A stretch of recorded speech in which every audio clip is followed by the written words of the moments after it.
Welcome to Mental Wealth, the podcast to invest in your mind. Here I will help you make sense of your mind and behaviours, giving you the tools to have your best life. There is so much to share, so let's get into this episode and explore another great topic. Welcome to episode 22. And in this episode, I am delighted to say I've got a special guest, and we're going to be able to be working through some themes of happiness.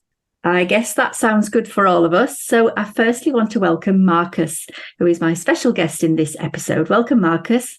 Thank you for having me. Happy to be here. Brilliant. Seems like about happiness. Yeah, that's perfect, isn't it? So tell everyone firstly a little bit about you. I know you're a transformation coach, but tell everyone a little bit more about you. Yeah, so I help people have better days. And it's as simple as that, really, because that came from a period in my life when I was a serving police officer. And I got to a stage where I actually wanted to kill myself, which is pretty as low as you can go, really. Yeah. And out of that, and as a result of that experience, I went on a path that I didn't think I was going to go on. And I have the pleasure now of helping people understand why they feel the way they do so they can have better days. Brilliant. And that's me in a nutshell. I love that. And thank you for being so honest straight away, because one of the reasons why I like this podcast and why I think it's important for us to have these kind of conversations is to let people know that lots of people do struggle in all sorts of different ways. It's absolutely fine. My big passion is for people to feel connected with people's stories so that they can relate to them for themselves. And I think that's really important, isn't it? So I do appreciate you being honest with us straight away so that people can hopefully know that you've not only got all these magical tools, you've also got a real life experience to know how tough it can get. Yeah. Yeah. Been there, done there, got the t-shirt. Yeah, brilliant. Okay, cool. So that's a starting point for us. So we're going to have a think about themes of happiness, but also how you get that. Because I think one of the things that I'm always conscious of is often people have a big list of things they should be doing, a big list of they ought to be this, or the comparison-itis, they're looking at what everyone else is doing. And it can feel completely overwhelming in terms of how can we have this thing called happiness? Because it's a thing that we all seek. It's probably the ultimate thing. And yet we get lost along the way trying to get it. So I think it's really important that we remember that it's not a flick switch. It's not just something that you can do easily, but it is something that you can work towards. And I think that's where we'll start with our conversation today, Marcus. I think the best way to start this was an insight that I had on my own journey. I don't know if you've ever read the book by Neil Donald Walsh, Conversations with God. I have. And this really jumped out at me when he asks God, why have we got all this pain in the world? Why is this? Why is that? And God, I'm paraphrasing this, but God basically turns around and says, you've created this. How can you know happiness without sadness? How can you know success without failure? And we treat those two things as being very linear, and that life tells us if we do this, we'll be happy permanently. And if we do this, we'll be sad permanently. When actually being in the present moment and learning from those things is the key. And a lot of everything in the world is actually set up to keep us in that middle ground where we might not be quite happy, but we're not quite sad. And therefore we have no purpose. So for me, happiness is probably more defined as purpose. And purpose for me is that sense of spirit and spirituality. And again, that's been hijacked in regards to what spirituality is religion, or it's woo-woo. It's not. It's knowing who I really am and why I'm here and what my purpose is, and really believe in that. And having that anchor in your life so you can get through the tough times because you know why you're here. Definitely. And for me, that's it. Is it why am I here? I think that's really powerful. But I think also for those listening, sometimes I hear people say they get lost in that real one thing. Who am I? That it's like it's this one thing, and it's so many things, isn't it? It's so many different combinations. Not just the hats that you wear, whether you're a partner or a mum or a dad or a brother or a sister or whatever you do for a living. There's all those things. But that deep sense of who you really are and how you can get that, but also what that brings you. I know that's part of my story. When I started being my true self, oh my goodness me, what came with that was unbelievable, really. But it's that, not that getting too lost, isn't it, in that one thing that you are, and it's that combination. How would you help people understand that, Marcus? So the questions that I ask my clients around this is that when we're talking about who am I, is who am I at work? Who am I as a partner? Who am I? Because most of your life isn't bad, but we are social beings. So our driving behavior is to be connected.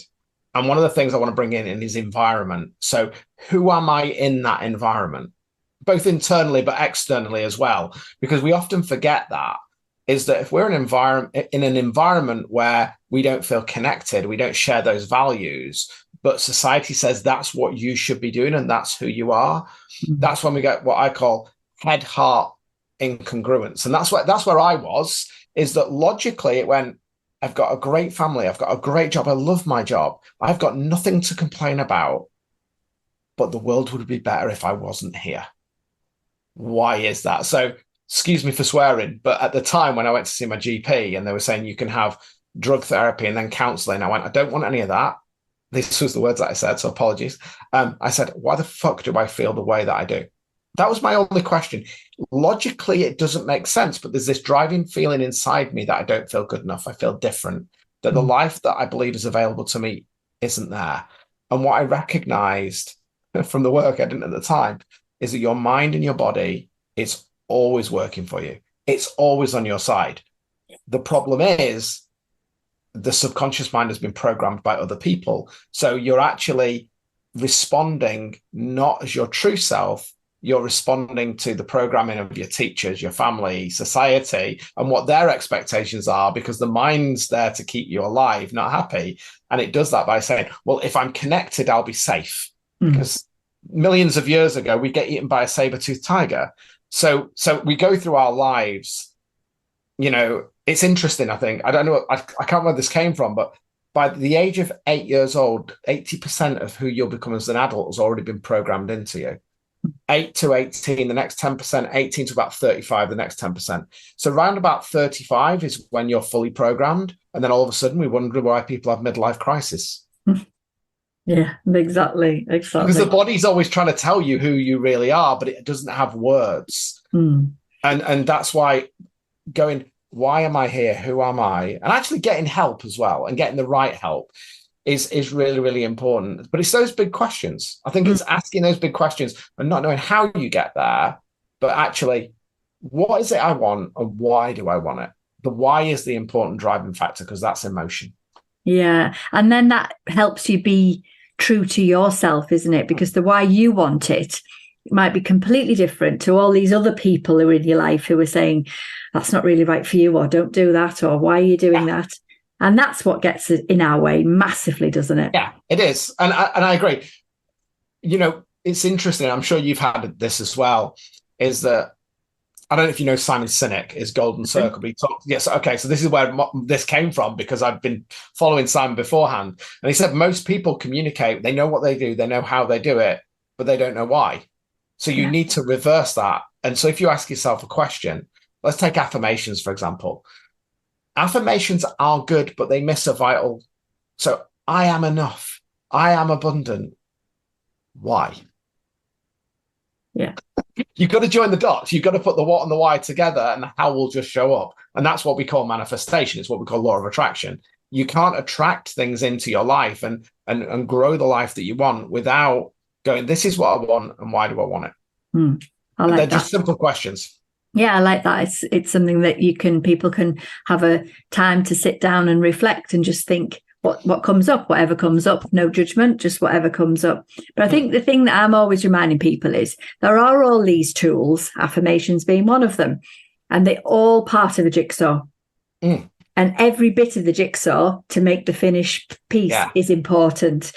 And the other bit that we can use this metaphor is, and people who listen to this podcast regularly will have heard me say this before, but I think it's important to keep remembering, is how do we do a jigsaw? We do a jigsaw one piece at a time. So if you are today writing some affirmations and walking around saying, I am enough, then okay, great. But know that there's going to be something else that you're going to need to add to that. It might be what you've already mentioned, Marcus. It might be having the right kind of people around you. It might be definitely digging down and thinking, why do I like doing this? Or why am I doing this? But there'll be other things as well, won't there, when it comes to our contentment and our happiness. Yeah, I always say the universe gives you what you need, not what you want. Yeah, definitely. Well, I think that's where all the discomfort comes, and it certainly did for me. And I think for yourself, probably, Marcus, is so much of the messages that come through people that we meet, situations that you find yourself in, are our own internal world screaming at us saying, you need to do more of this, you need to do less of that. I know that was my story, and that was my motivation to write, certainly my first book, to share all of those things that I'd realized were critical, because I was blaming other people, not getting really down to why was I feeling like this. The metaphor I'd use is, if you want to grow beautiful strawberries, you plant them in horse poo. Mm-hmm. However, you make sure that you put straw over the horse poo so that the fruit doesn't go into them. So it's utilizing those experiences in a way as fuel to allow you to grow rather than bathing in them. And I think that's the thing. It's what's the opportunity that I can have to learn, both in a negative and positive way, because the mind doesn't know the negative. So another top tip is people tend to say, I don't want to feel this way. Right. So if the mind doesn't know the negative, what we need to be asking is, how do I want to feel, and what do I want to feel, and why do I want to feel it? Not, because we focus, again, the mind's there for survival. So it'll focus 75% on keeping you safe. So focus on what you want rather than what you don't want. Definitely. I mean, I think we can all relate to that. If you think the subconscious mind only hears the don't, the subconscious mind is quite childlike. So when you see a sign that says don't go on the grass, there's a bit of you that wants to go on the grass, because yeah, exactly. It hears a direct instruction. And I've worked with many people over the years and helped them see this with children. And actually, if you give a child an instruction with a don't touch that, don't run on the road, don't whatever, spill your drink, 9 times out of 10, they're going to hear direct instruction, run on the road, spill the drink, touch that. So children show us how our subconscious mind works, like so starkly. And actually, we then need to pay attention to all of that and do it for ourselves as adults, because just because we're adults doesn't mean our mind. Or I think the other thing that I notice is it might know. So when you see a sign that says don't touch this or don't go on the grass, but you've got to work hard, haven't you? Your mind has got to work at what does this actually mean? It means, oh gosh, yes, it means don't do it. But if we give ourselves clear instructions, then we haven't got to deal with all that. We haven't got to deal with all those question marks. It's choice, isn't it? Is that if we look at that parent-child, if we look at that from a purely psychological point of view, is have I got a parent-parent relationship or a parent-child relationship? So it all comes down to consequence and choice. And most of us aren't willing to just kind of look around that and go, okay, I can run on the grass, but what is the consequence of that? And am I happy to choose the consequence? Yeah. And that's, so I always say to people, because I'm an ex-cop, you absolutely can go out there and kill somebody. Absolutely, you can go and do that. However, as a society, there is a consequence to that if you get caught, you'll be locked up for the rest of your life and you'll lose some of your privileges. And this will have a ripple effect on the rest of humanity. So therefore, the reason why you wouldn't do it is because it doesn't serve anybody. It doesn't mean you can't do something. And a lot of the time, people aren't willing to own the consequences of their actions. And we see that. We're seeing that a lot at the moment.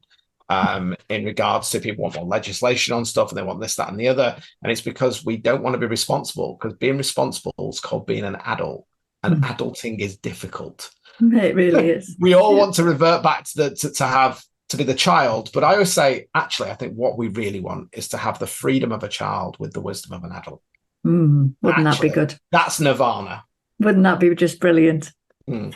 Okay, so we're talking generally at the moment about some kind of concepts or themes or ideas around happiness, being in the moment, having a purpose, getting your why, giving ourselves a bit of a break. Maybe there's balancing act between doing what's right for you, but, we still have got to fit in and all the things that sometimes feels a bit restrictive. But at the end of the day, as humans, we don't want to be left out. We don't want to be the only ones, or rarely do we want to be different to others. But the purpose of that happiness definitely is that innate, isn't it? That deep-rooted, what's right for me. What other ideas do you have that we can chat about, Marcus, in your toolkit? I think we were talking just before we started to record about the four thieves of happiness. And for me, these are a great framework. And for everything that I've done personally and everything I do with clients, they always show up. And when you see them, it's a game changer. So very quickly, back in 2018, I was in Italy, came back from Italy, had the breakdown, everything went chaotic. Last year, we returned to the same resort and we were on the beach, a completely different place in regards to where I was. But I got this overwhelming kind of panic attack. Anyway, to cut a long story short, I now know when that comes up, it's a sign that something great is happening. So I lean into it. So my wife was quite concerned, and I go off and I just have this moment to myself and lean into it. And this voice just came through and it said, the four thieves of happiness are judgment, shame, guilt, and validation. And when you think about those four words, when it comes to a problem or a challenge, we either feel judged or we judge somebody else. You made me feel, for example. We feel shame. I really want to make this move, but if I do that, that'll impact somebody else. Guilt, mum guilt, dad guilt. Okay, I want some time for myself, but I've got to put out for everybody else. I'm sure there's lots of empaths out there that are listening to this. And then we validate the action or inaction. I can't do that because I've got to. I can't do this. But the fact is that you have to fill your own cup up, let it overflow, and let people drink from the saucer. Because if you're not full and complete, then you can't serve people. And we have codependence on many things, relationships, foods. And it's, am I whole in that area? And if I'm not whole in that area of my life, then where is the judgment? Where is the shame? Where is the guilt? Where is the validation that's stopping me from doing it? So having that little bit of a framework of what I call the four thieves of happiness in a problem is, where are those four thieves turning up? How am I talking to myself? How am I talking to other people? Am I seeing it through the lens of love? Am I seeing this through the lens of opportunity? So again, going back to the analogy of the strawberry plant, it might feel like crap, but what's the opportunity that I can use that as fuel? And how can I kind of look at that from those negative connotations, and what is the opposite? So it's like the don't, right? I don't want this. So if I feel as though I'm judging people, how can I create a situation where I'm not judging and maybe understand that from their perspective? You know, where is the shame come from? Is that true? You know, why am I feeling guilty that I'm not spending time with my kids? Actually, do my kids want to spend time with me? Probably not in most cases. And actually, my validation is, does that lead me to having a better life or not? So what is the validation is the choice. What am I choosing? So I know that was quite complex to unwrap, but that's where that came in, is that are the four thieves of happiness in play? And once you see them and once you're aware of them, it makes it much easier to kind of, it's like you throw the problem through those four thieves and then go, actually, what's the choice I'm making that's going to serve me and serve others? I hope that made sense. Yeah, I think it really does. And I think one of the things that's kind of popping up for me while you were talking is so many people are out there looking for happiness. They're kind of thinking it's in different things, in different people, in different jobs, places, moving house. You know, how many times I hear people say, everything will be okay when, or I will feel happy when, you know, when I've got married, when I've met somebody, when I've had a baby, when I've got this dream job, whatever the scenario is. And actually what we're saying today is, by just pausing and looking at situations through these 4 lenses that you've presented to us today, you know, and I do work around a lot of these, but I think just pausing and asking yourself these 4 sort of themes, as you call them. Am I judging myself? Am I judging someone else? Where's the shame bit? Where's the guilt bit? And then, you know, what else am I doing that's Where did that come from and why? Yeah, I love that, because it feels to me like if we were able to pay attention to those things, it's not a flip of the switch, but it's definitely a step in the direction of actually you will feel more content because you will be doing what's right for you. Well, I'm just reflecting on our conversation that we had before we came online. I was at the gym on Saturday and obviously overdid it and my back's hurting a bit. You went and did this 24-mile walk and you're in bits as well. But it was interesting that we focused on the fact that we're both really proud that we did what we did and we got that dopamine hit. So although we're in physical pain at the moment, actually we're like, I did it. And I'm really proud of that. Yeah. You know, I'm not judging myself that I'm feeling, I'm just saying, here, my body is reacting like this. And actually what a great opportunity that is, because I went and did something that pushed me out of my comfort zone. And yes, physically I'm feeling that in my body, but actually the achievement and the way that makes me feel from achieving that thing that was difficult actually gives me a massive buzz. Definitely. I'm definitely buzzing while I'm aching. yeah, exactly. And I think that's why I use that as an analogy, because it's to create that wholeness of self. We need to embrace our shadow side. We need to love the guilt. We need to love the shame. We need to love the judgment. It's part of the process. You can't have the good stuff without the bad stuff. It doesn't work like that. And unfortunately, there's a lot of people out there, especially in the industry that we're having, that says, oh, move over to the light. There's dark and light. But what I say is that when you go into the darkness, if we unlock black, we've got all the colors of the rainbow. So why just have one when you can have all of them? Yeah, definitely. And I think, you know, what I talk about a lot is, you know, you can run off and try and find something that's going to make you feel good in that moment. Go for it on some occasions. But actually, you know, you're going to have to come back and have a bit of a sit with that horrible feeling, with that horrible thought, with that horrible thing that somebody might have said to you that's really triggered you, it's really made you feel uncomfortable. There's obviously something deep-rooted that needs to pop up to the surface. Let it pop up. Give yourself some time to just think about what you're doing, because at the root of this, or at the end of this, not that the end is ever available to us because it's constant, isn't it? But eventually you will be able to look at your actual situation and what's actually getting in the way of your happiness. The amazing Bob Proctor used to say something, and this perplexed me for many years, and I've never been able to understand it, but he used to say, energy, we're just energetic beings, right? Energy comes from form, through form, and into form, and I never understood that. But now the way that I understand it is that if you take a situation as energy coming into form and it comes into your body and you feel it, unless you can let the energy go through your body and go into another form, you hold it inside. And that's why when we feel overwhelmed, it feels like it's like a nuclear reactor, right? We've got all this energy building up in our body, building up in our mind. And at some point, it's going to have to come out. Anger, tears, whatever it is, it will have a form in which the body can't control it and it will come out. So by using these techniques, what you're doing is you're allowing that energy to come through you and out of you. You've got to utilize that energy. And that's why, you know, other practices like Qigong, yoga, meditation, they're all part of a bigger toolkit. So there isn't one size fits all.